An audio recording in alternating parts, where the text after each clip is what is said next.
Diffusion, the international science radio show. We have a bouncer on the doors of perception. The good, the bad, the ugly. It gets pretty exciting. The myths, the truths.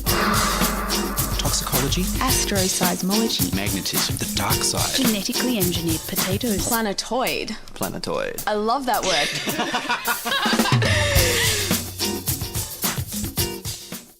Hello and welcome to Diffusion. Sit back and relax while we inject weird and wonderful science directly into your dreams. I'm Ian Woolf. On this edition, I speak with Toby Walsh about artificial intelligence and the future. Remember, Future Day is the 1st of March. I'll be recording talks at the Future Day event run that evening by Transhumanism Australia at General Assembly 1 Market Street in Sydney. Future Day talks will start at 6 for 6:30pm. Peter Zing will give an overview of the latest developments in transhumanism, and Tom Gordon will talk about the future of space, SpaceX, space mining and space policy. Shara Evans will talk about the future of artificial intelligence. Nathan Waters will talk about the future of automation and blockchain as autonomous distributed systems. And finally, Skeeve Stevens will talk about future crime. You can find out about Future Day events around the world at facebook.com/groups/futureday.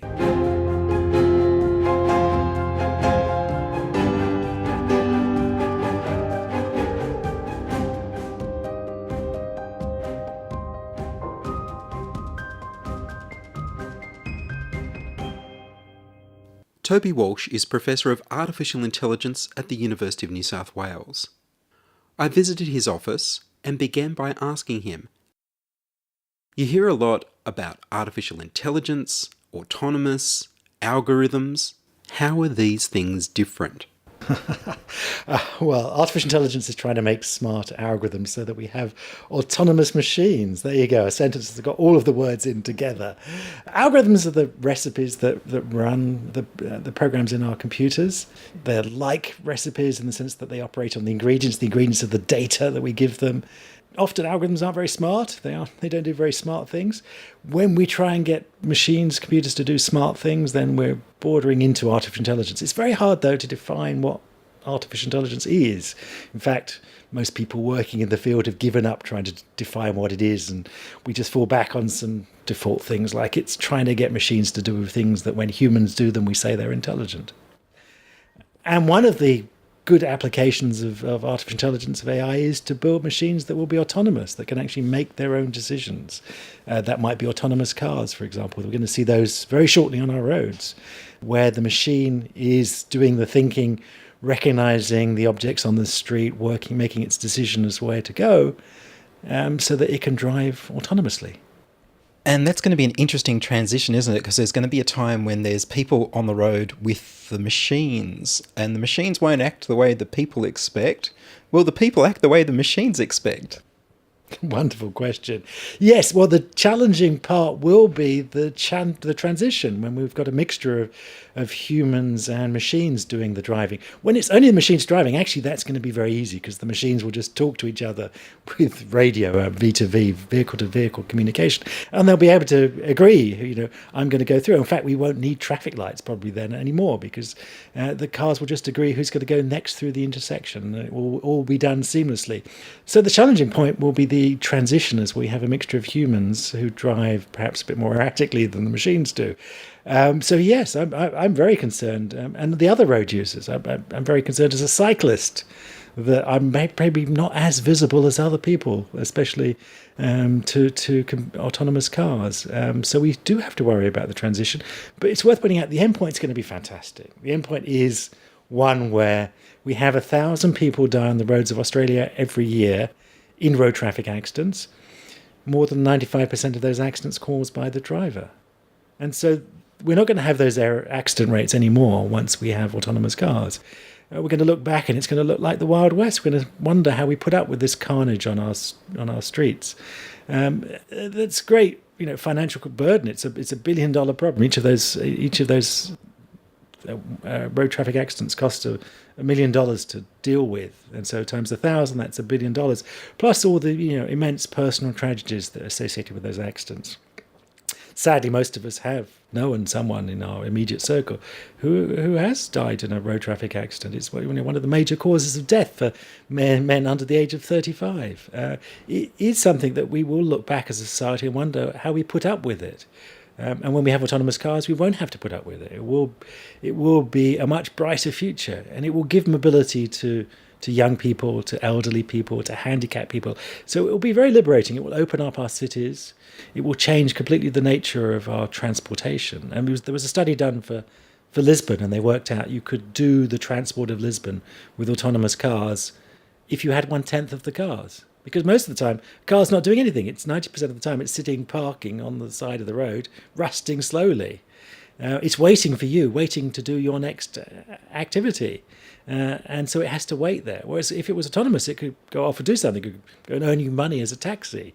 It wouldn't have to be parked there, actually making the road smaller because it's occupying space on the road. So our roads would be opened up. We wouldn't need all these parking spaces. Our cars could be much more useful and productive. So it will transform our cityscape. This is one of the interesting things with technology, is all the secondary consequences. You can see the immediate, the primary consequences, but it's the secondary consequences, how that will impact upon the nature of work. We'll be perhaps more willing to commute further because cars will become offices. Actually, the time you spend, the hour you spend getting to your office in the morning will be actually productive time. You can answer all your emails. That's going to have a knock-on effect perhaps to real estate prices out in the country.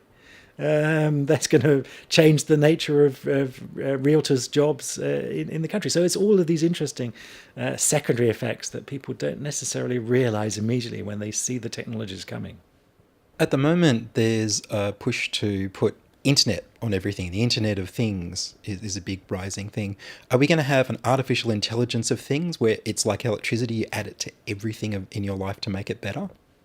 It is going to be added to everything. Actually, artificial intelligence is the operating system of all of these devices.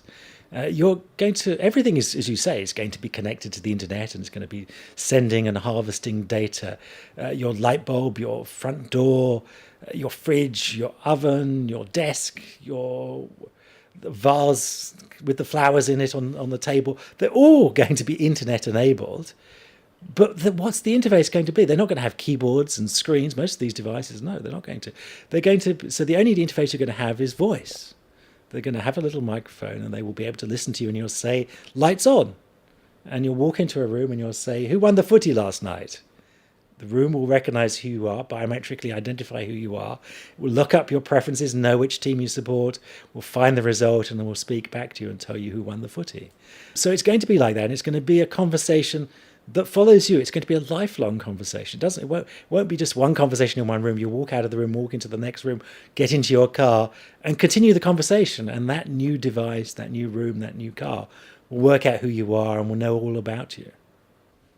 How do you think this applies when it's not just consumer products, but governments wanting to automate decisions? Yes, it's going to be interesting and somewhat challenging. It is. We have to worry about these sort of 1984-ish aspects of these things, that all of this data is going to be harvested about us. It's going to be convenience. Certainly, we're going to be tempted to want to use all of these devices, connect them all together, allow these services to know all about us, because it's going to make our lives so convenient. The challenge is the misuse you can do with that data. The challenge, actually, one of the challenges is not just that governments do it. At the moment, we're giving all this data to private corporations, and private corporations are less answerable in some respects than governments. At least governments, you have to keep on re-electing, and they have to appeal to their electorate, whereas corporations don't. They don't have to appeal to you at all. They can do with that data whatever they choose. They can sell it to whoever they like, as they sometimes do. So actually, I'm more worried that we'll wake up in a sort of 1984 world in which it's not the government that's listening on everything. It's actually private corporations. We are actually starting this brave new world in some respects already.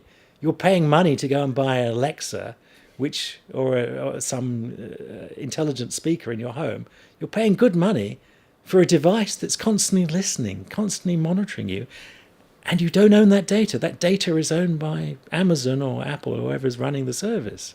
So it's going to be it's a very interesting world that we're turning into, and we should think carefully through the consequences and carefully through what sort of world do we want to wake up in? Do we actually really want to wake up in this 1984-ish world, or should we perhaps put some safeguards in place to ensure that data about you is owned by you and not by corporations, not by governments?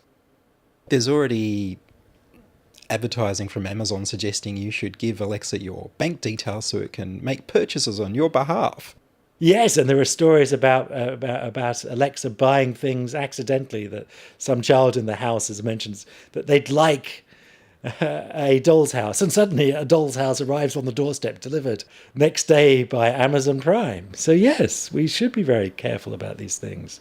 The privacy of Alexa, you can ask Alexa questions about yourself, but other people are in your house sometimes, and they could ask your Alexa questions about you, about your diary, about your bank account, and all these sorts of things. So we should be very careful about how this is going to impact upon our privacy. And we have to remember that technology is a strange intruder.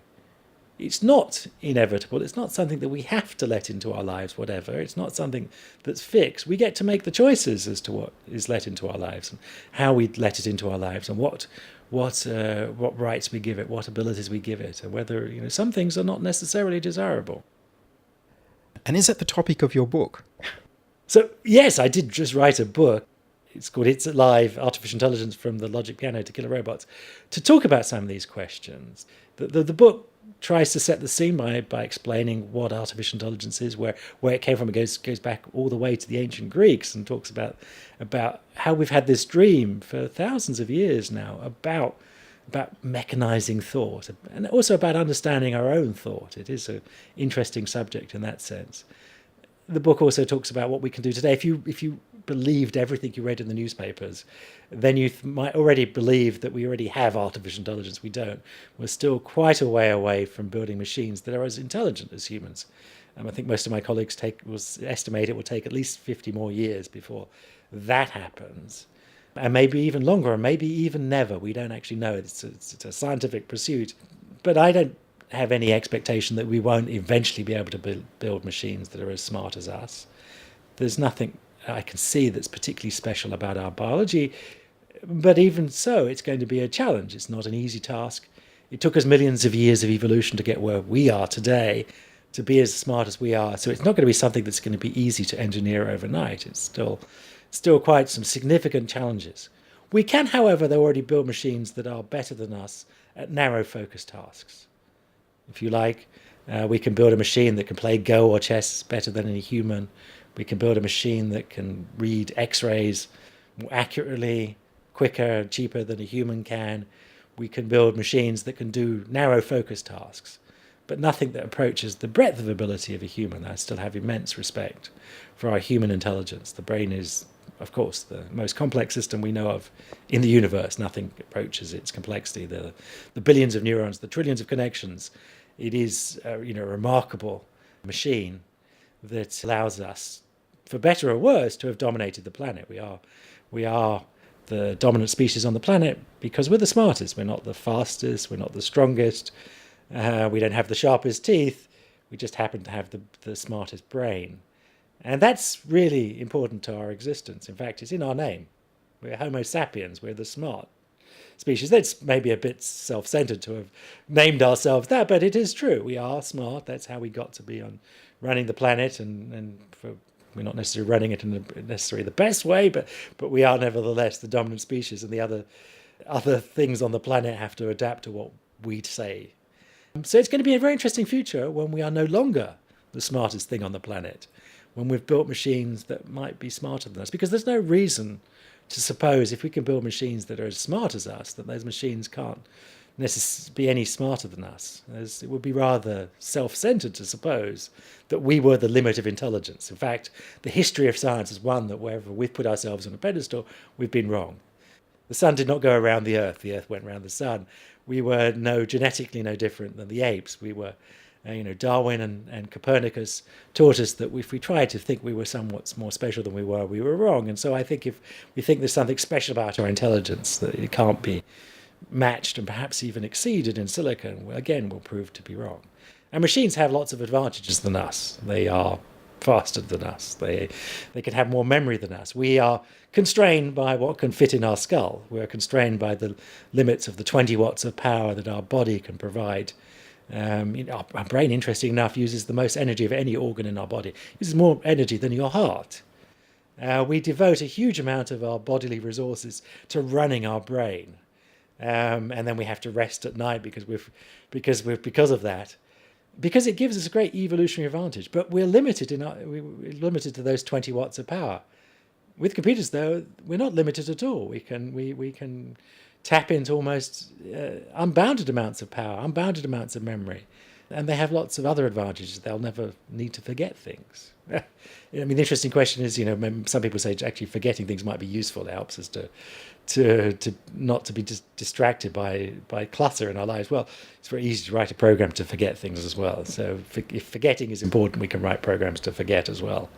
So at any rate, there are a number of natural advantages that machines will have that suggest, just as with narrow focused tasks, they haven't stopped at human level, that with general intelligence, they won't stop with human level intelligence. So we won't, in 50 or 100 years' time, perhaps be the smartest thing on the planet. That's hopefully going to be a nice, humbling moment for mankind. Hopefully we'll start treating the planet a bit better, a bit kinder than we have in the past. But it's going to be an amazing resource to tap into. We just think if we can make so much better decisions, it will actually help us deal with things like climate change and diminishing resources and some of the many challenging problems. We'll be able to make better decisions, better uses of our resources by tapping into these machines that can make smarter decisions than we can. So it's going to be an interesting future. You're listening to Ian Woolf on Diffusion Science Radio. Send emails to science@diffusionradio.com. We're brought to you across Australia on the Community Radio Network and podcast over the internet on www.diffusionradio.com. Where nothing can possibly go wrong. Go wrong. Go wrong. Oh my God. Shut down immediately. Is that an existential threat for humans, that we need to make sure that the first machines that can think have a system of ethics already in place? We do have to worry about the values, the ethics we put into our machines. I'm not particularly concerned that the machines are going to be an existential threat, a threat to the very existence of mankind. We can't completely dismiss the idea. And I should point out most of my colleagues working in AI are also not too overly concerned about the existential threat of the machines taking over. The people who do tend to worry most about it are people like philosophers like Nick Bostrom and technologists like Elon Musk, who I have a lot of respect for. Elon Musk is a great engineer, but he's not an AI researcher. He doesn't perhaps understand some of the challenges we're going to have to actually build machines like that. So it's not something, though, that we can dismiss. Like in all of science, unless there's some fundamental reason why it can't happen, that you have to entertain the possibility. Just as when they invented the nuclear bomb, they entertained the possibility that the whole Earth's atmosphere was going to be set alight by this amazing amount of energy released in the first nuclear explosion. They did the calculation to prove that that wasn't probably going to happen. Equally, when they turned on the Large Hadron Collider, they did the calculation to work out the probability that it wasn't going to set off a black hole that was going to swallow the world. So we should entertain these possibilities. There is a very small but non-zero possibility that the machines could decide to take over. I'm much more worried, though, that we're giving responsibility to stupid machines at the start. We're already starting to do that, and they may not be given the right values. They may not have the right values, and that increasingly we're seeing machines being used to decide sentencing in courts. We're using machines to decide who gets credit. We're using machines to decide who gets welfare payments. These are really important decisions, and maybe the machines have implicit or explicit biases that we're not aware of or not aware of. And we should be very careful about handing over these sorts of decisions to machines unless we're very confident that the machines are doing it in a fair way, in an unbiased way, in a way that respects the sorts of human values that are important to us. So is the near danger really of people misunderstanding simple algorithmic decision-making machines for very smart artificial intelligence systems that we haven't actually invented yet, and then trusting them too soon. We do tend to trust machines too soon. There are lots of examples of this. In fact, Joshua Brown, the first person killed by an autonomous car, has learnt to his cost that he trusted the machine too much. He was driving down the highway in Florida just over a year ago in his autonomous Tesla, well, semi-autonomous Tesla. It was on its supposed autopilot mode, driving itself. He was supposed to be paying attention to the road. He was supposed to have his hands on the wheels. He wasn't. By some accounts, he was watching a Harry Potter movie. But whatever it was, he didn't see the truck that was turning across the road, the white truck against the white sky. And the Tesla didn't see the truck turning across the road. It thought it was a signpost above the road, not a truck. And it drove at over 70 miles an hour into the truck, killing him instantly. Interesting question about that. Not only was the Tesla driving autonomously, it was actually speeding. It's not clear why the Tesla thought it should be allowed to speed, but at any rate, he did believe in the technology too much. He became overly confident. We do tend, after a while, if a machine does something well, a few times we tend to think, well, it's as good as a human at driving, and it's not. And the Tesla has still got some way to go before we can trust it with our lives. What sort of things do you think artificial intelligence will enable us to do that we can't do now? It's hard to think of what AI is not going to be able to do. If you have a machine that is intelligent as us and a machine that maybe is even more intelligent than us, then it can presumably do anything that we can do. So I think perhaps it's more a question of what do we not want the machines to do? It's a question of there are some things that we just prefer humans to do. We'll prefer humans to write novels because they will speak to the human condition, and maybe a machine will eventually be able to write a novel as well as a human, but it won't be something that we can relate to because it won't have our mortality, it won't fall in love like us. So we'll prefer a novel written by a human, or a play, or some music composed by a human. Equally, we'll prefer some sculpture, some wooden sculpture carved by a human, because we'll be able to see the human touch to it, and we'll value another human had made this rather than the machine that had made it, even though the machine could make it more perfectly. Equally, in things like healthcare, we'll probably prefer to have a doctor tell us the bad news, to put a hand on our shoulder and say, Toby, I'm afraid I've got bad news. It's inoperable cancer. I'm afraid you're going to die. And then have a machine tell us those things, because we know the doctor himself is mortal or herself is mortal, and that these will be things where we relate, because at the end of the day we are social animals. The most important thing to us is our society, and we will appreciate the societal. And machines don't have much emotional intelligence today. Maybe they will have greater emotional intelligence in the future. We'll certainly teach them to understand us or our emotions a bit better, and maybe they'll have fake emotions or perhaps even real emotions. We don't know enough about emotions to know what they will be, but we'll prefer interacting with people because we are people at the end of the day, and we'll prefer those social interactions than we will interacting with machines. We've talked a lot about the risks, and I always like to remind people of the benefits.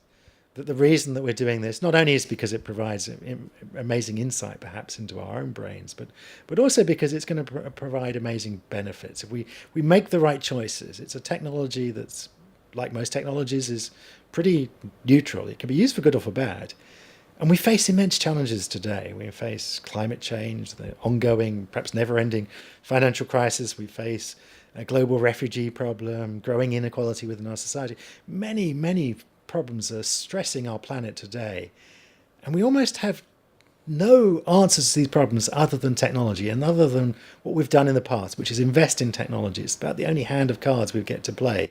The reason we live much better quality lives than our grandparents is because we did invest in technology. And the only hope for our grandchildren is if we again embrace the technology and make sure that we use it in good ways. Well, Toby Walsh, thank you very much. It was my pleasure talking to you. And that was Professor Toby Walsh talking about artificial intelligence at the University of New South Wales. You can read more in Toby's latest book, It's Alive. And that's all from us this week on Diffusion. Would you like to hear your voice on radio? Record a voice memo on your phone or use the voicemail tab on the website. We need more people contributing stories to Diffusion. Send your contributions, opinions, helpful suggestions and donations to science science@diffusionradio.com. That's science@diffusionradio.com. Please do send me an email so I know you're listening and you'd like to hear more episodes. Please like the Diffusion Science Radio page on Facebook and rate us on iTunes. Tell your friends. Follow me on Twitter @Ian Woolf.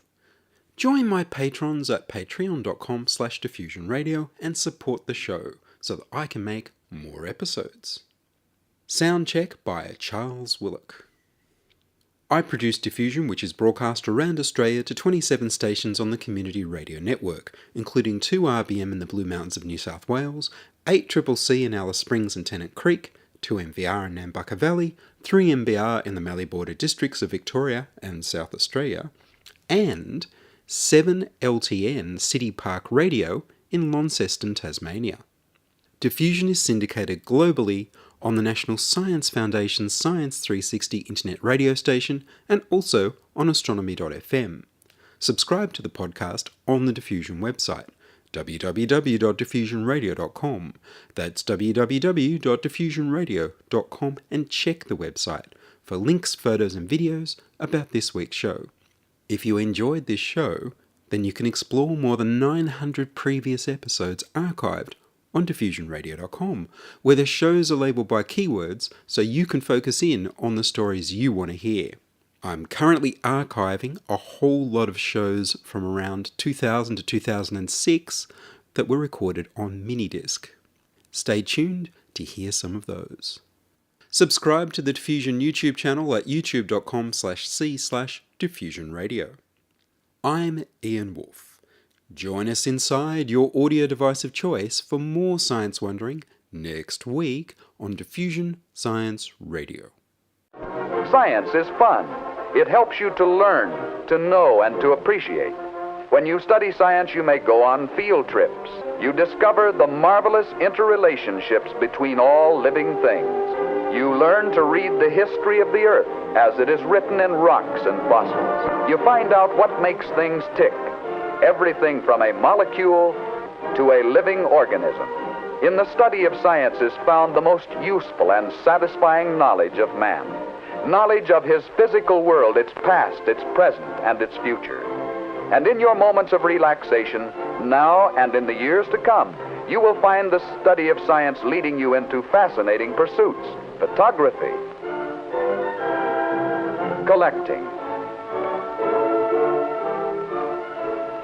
Why study science? Study science because you will find in the study of science a richer, more rewarding life.